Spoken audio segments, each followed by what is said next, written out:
Well, I'd say I got this video pulled up from Legal Mindset, and he does a very good job of kind of giving us the Cliff Notes version of this back and forth. Now, Rev, I know that you've talked about this at length on your channel, so let's go and hold off on that until we get a quick recap here. Let's go check it out. And Jeremy Hamley of the Quartering may have put himself in legal hot water in his fight with the Kino Casino Boys and his apparent flagging campaign. We're going to get it today on the Legal Mindset. We teach you to be your own judge. I'm Andrew Esquire, American attorney. This is a fast facts video, the quick and dirty version of the latest in legal news.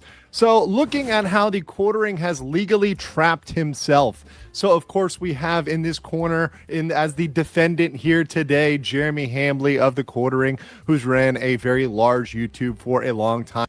You guys have any history with the Quartering? Anybody here? Never heard of him until. What do you mean history with? I don't know. Any conversation with him? Any no, not me. No. Very minimal for me. I'll give you my thoughts on Jeremy in a little bit. Many people know him for his commentary on social issues, politics, and other gaming issues. But he stepped in it in a fight with the Kino Casino Boys. That is Ashton or PPP, and a very good photo of him right there. And of course, Andy Worski. Now, these guys are well known on the internet for poking fun at people, for kind of making light of their drama and other issues. One of the big instances, well, they'll try to bait people in, was with iDubbbz, who got baited into a battle between him and the Kino Casino Boys, which just ends up propelling them even more, as the internet does. When you engage with it, it goes crazy and goes viral. Well, the latest thing to go viral with the Kino Casino Boys is with the Quartering. So the Kino Casino Boys, Ashton and Andy Worski, mocked Jeremy Hamley for being well, let's call it a corner chair sitter. You guys know what that. Lives, you get that? Yes. You get that? You get okay. That implies, and calling into question his relationships, including with friends and other people that may have had an impact on his personal life. We'll leave it at that. And also calling in question some of his other interactions with women and his interaction with other people that are really questionable. And Jeremy Hamley didn't like that. He not only responded to that, trying to debunk these things, but he eventually got so mad in this battle with the Kino Casino Boys that he openly threatened their social media. He came out and said, I can take him down, I can take him out. Well, shortly after that, channels started disappearing, both the Kino Casino Clips channel and other channels, Andy Worski's personal channel, and now even Clippers are losing videos and having their videos taken down. All right, let's start there. People are saying things they don't like about me, so I'm going to attack their channel. We'll come back to more of this video here. Rev, I'd love to hear your thoughts on this to start. Yeah, what you just mentioned to me, I say it all the time. That's the cardinal sin of a YouTuber. You never use the copyright system or any sort of community guideline system to take down people you don't like, or if they're criticizing you. Like, personally speaking, as people can imagine, there have been videos about me that are absolutely outrageously inflammatory, just making up slanderous stuff, just completely out of bounds. But you know what? I'm not going to flag their video. I'm not going to do any of that stuff, especially if there's like valid criticism. In the case of the Quartering, I think that is the worst thing you can do. And in the past, he's defended people who have been the victim of getting flags like that. And I think that's the big issue. And I don't know if Legal Mindset gets into it eventually, but the Quartering wasn't just saying he has this public power that their channels are vulnerable and he could have them taken down. He said it in private as well, and other communications, where he's basically saying like, well, if I want to do it, I'm going to do it, essentially. So yeah, pretty fucked up. The idea of wielding your power to more or less ruin other people's careers and lives. That's like, I think you said it, it's the cardinal sin. Right? If there's one thing that you do not do, if there's an unwritten rule in content creation, don't f with other people's channels. And if this is true, if the Quartering did do this, then that's absolutely f***ed up. And at the very least, I mean, he gave the impression he has the power to do so. He gave the impression that's what he wants to happen, and it happened. So it's almost indefensible at this point. And no, there's more evidence out there now that I'm sure we're going to see that makes it look even more likely that he actually tried to. But yep, let's go and continue with this, and because it's does not look good after this campaign. So we can look at the evidence here, and we see the public evidence which was posted. These are conversations between Josh Moon of the Kiwi Farms and the quartering. By the way, also leaking DMs, pretty crappy move from any side. Saying, Josh, can we agree I can take their kick in YouTube, right? If I actually wanted to, they would be deplatformed outside of DLive in a week. I don't want that. I just want them to leave my family alone. I don't care how many Jeremy is a cluck videos they put out. I have a non-Pajit YouTube rep. I love the language there. You know that, right? One phone call, gone. I have endured a lot with literally the tiniest request. So you can see here, there's very clear language threatening. I mean, this is an unambiguous threat. And he's even saying how he's going to do it. His preferred method with his contacts and connections is to pick up the phone and to call. And by the way, this is very Weinstein-y of them. You know what I mean? Like I can end their career immediately if they don't do what I say. You can see here he kind of reinforces this when there's a question saying, an assumption I see being made is that you, the quartering, have God mode reporting powers on YouTube. Is that true? He confirms this and says, yes, all I have to do is press a button and poof. I also shouldn't even have to report the channels either, apparently. So once again, he's confirming his ability. He's saying, I have this power to do this thing. And with all situations implied, once again, these channels going down, it can only be assumed that that was him. That's a very safe assumption based on that timing. It's not something where these channels would magically disappear where they've been up for quite a while amidst this conflict and amidst these threats. Bullet Shepherd just came in with this super chat, and he said, Kino outright spread lies about Razor, which he showed receipts to disprove, flagged people themselves, and have shared fake eye lewds of women. Regardless of quartering, defending Kino is scum behavior. I'm not defending, like what we're talking about here is protocols when it comes to etiquette. I guess etiquette online, right? Should you be sharing, should you be flagging people? No, at all. And if Kino did that, then that's fucked up, right? But did they take down a channel? And that's the line for me, is going after a channel here. You can have your beefs or whatever, but the way this is being portrayed and the way that Jeremy apparently has said these things, I'm using all this as I don't know for a fact. I'm just going based off the information here. He's saying this wants to happen. Then the channel goes down, and then he throws his hands up and goes, I had nothing to do with it. Right? That to me reeks of suspicion. And whether you're Kino Casino, Hassan Piker, or whatever, it shouldn't happen. That shouldn't happen. If you disagree with somebody over their content, you shouldn't go after it. It's just, talk about unwritten rules. That is an unwritten rule in the content space, something that you shouldn't do. I don't think that's scum behavior, because I think that what happens here is that this is a bigger than Kino Casino issue. It's a bigger than quartering issue. Just same as the Smash JT waitress issue is bigger than Smash JT. These are things that set precedents moving ahead. That's my whole point with when I'm talking about this. I have no dog in this fight. I don't really care about either of these parties. It's just the idea of using the system on YouTube to take down people. That's something that's bad for everyone. I have a devil's advocate question. Yeah, fire away. So, and again, I don't care. To be very clear, this is a genuine question. Would you agree that there's also an unwritten rule between fellow channels, content creators, that you leave other people's families out of it? You attack the creator, you attack the channel, sure, they're the ones who made the content, but you leave kids, loved ones, etc., out of it. So I don't necessarily know what happened, but it appears that the quartering is saying that leave my family out of it. So I don't know if Kino Casino there was attacking the family, and if that's the case, what do you all think about that as far as crossing the line? Well, you're attacking my family now, and I'm just saying, please stop doing that. I'm going to assume they didn't. Assumption here. Sure. Then how do you feel about that?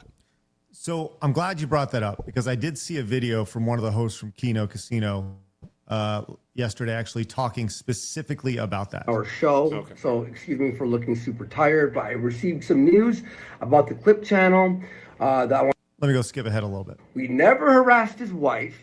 We criticize him. We make fun of him for the things that he does. He's a public figure. He's like any of us who can be criticized.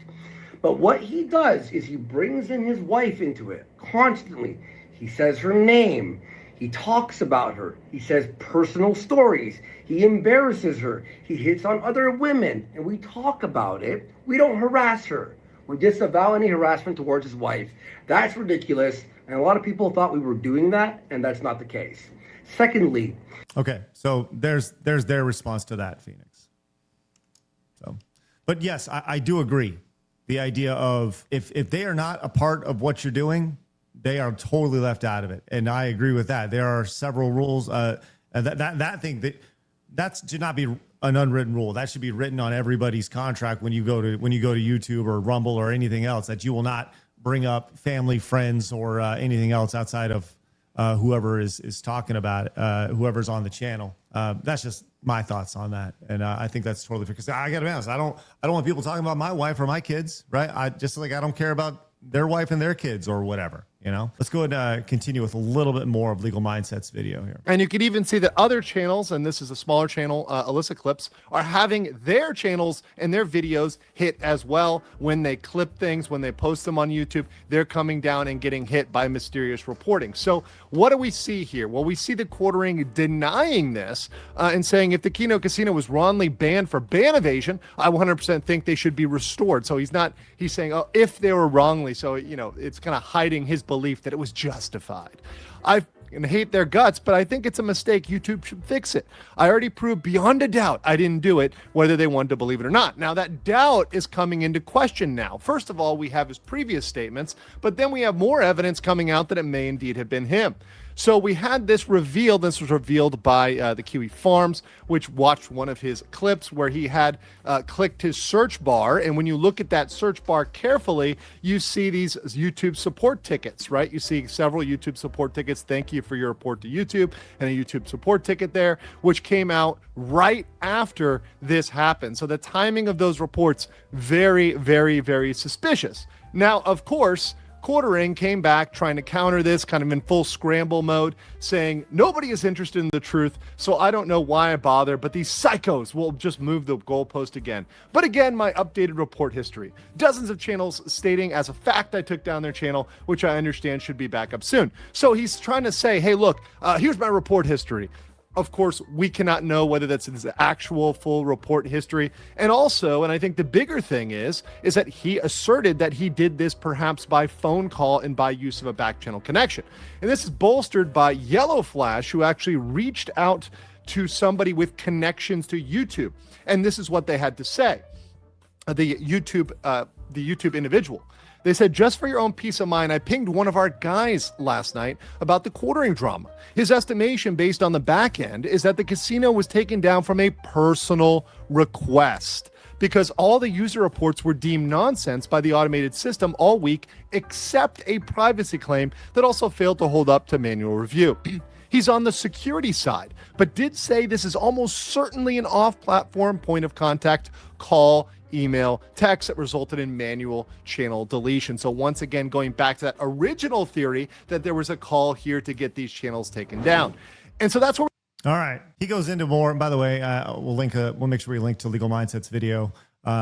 Great stuff down in the description. But, there's possible that he could potentially be sued over this. But I think we all agree that, once again, this could set a very, very dangerous precedent when it comes to just flagging channels. And I think if this is true, if the Quartering did go and actually made a call, like he was saying, had it manually pulled, number one, YouTube needs to look at the person that pulled it first and foremost. Second, that's bullshit. That's shitty, right? That is puffing out your chest. That is like I said, very Weinstein-y, very Hollywood executive-y. That's gross. And then I also saw that he was the Quartering put out a tweet about like, man, it sure is great to be able to have free speech over on Rumble. And he kind of pulled Rumble into it. Then people were like, hey, Chris, the CEO of Rumble, he really made Rumble look shitty as well, because Rumble has invested a lot of money in the Quartering and their show over the last couple of years. And I know that because Jeremy shared his dashboard on Rumble, which was over like $2 million. stupid amount of money that they've invested in him. So, Phoenix, from a Rumble perspective, do you think Rumble should do anything about this? I don't know how to answer that. This is the free speech platform over here. And once again, we're partners with Rumble too, but I do think it's important to actually have this conversation because people are going to say that about us. Like, hey, you guys partner with Rumble. Like, I think I don't know if a conversations had been had. I don't know, but I don't know. Phoenix, any thoughts? I think it's way too early to be able to say anything. We're going off a lot of speculation. I don't know who did what was actually done, if this is even real. We have no information. If, let's say, even there was a call to get someone's channel down, we don't know what they said. We don't know what the reasoning was. It could be for a legit reason, maybe not. So I don't know. You know, if I am a free speech person, then I would say, for me personally, that no, free speech is free speech. So what the actions of you elsewhere have there's no that doesn't really change my relationship with you. What you say or do, and whether you're being a hypocrite or not, is nothing to do with that. Doesn't change my platform's values, if that makes sense. Let courts decide that. Let other people decide that. I'm just here to facilitate your free speech. That's it. I think that's fair. I think that's totally fair. And we've talked about that many times, how there are things that happen off platform. We talk about that on Twitch. This person did something on YouTube, so they get banned on Twitch. And we always go, that's bullshit, right?